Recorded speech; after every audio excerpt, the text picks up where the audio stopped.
us in Nigeria, our energy compact is going to be driven by the desired outcome that we have, which is to go to a $1 trillion economy by 2030.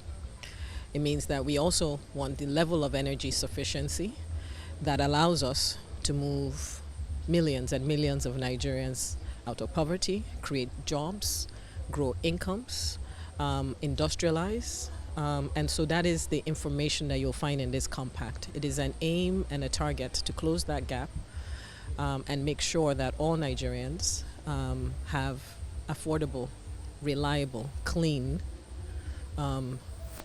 abundant energy to power their prosperity. So in particular with Nigeria, people will say, can it be done? But have they looked at us in the last 18 months and the things that we've managed to pull off? We've removed a petroleum subsidy that had been there for decades and freed up those resources to start redirecting it into much needed investment for infrastructure in our social sector. We've removed the implicit subsidies that you had in our foreign exchange as well. We've started moving towards cost reflectivity as well in the electricity sector. It's a critical pillar of our ability to improve the financial viability of the utilities. We commenced that, and as painful as that has been, we've done it because we know that it's the only way and it's the only credible path to creating prosperity for Nigerians. That means that over the last few years, we've been able to electrify or give access to over 7 million Nigerians. With the new investments coming in from those development partners under the DARES program as well, we're looking to accelerate that and scale that up to 17.5 million. So for us to address that, the main challenges around the distribution and particularly is how to improve the financial viability of the entire value chain.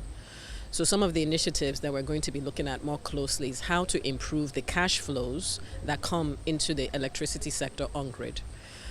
We know what to do. We know that most customers on grid need to be metered. So we have the Presidential Metering Initiative that aims to close the metering gap over the next, by 2027. That's deploying 7 million meters by 2027 to close the metering gap. By closing that metering gap, we ensure that whatever tariff we charge an end user gets paid or we have improved ability to collect that revenue. The second element that we're going to be dealing with is around resolving the legacy debt. How do we resolve the legacy debt? Most of the challenges that we've had has been because we didn't move to a cost-reflective tariff. We now need to do that, and we started that journey last year with moving to Band A into a cost-reflective tariff.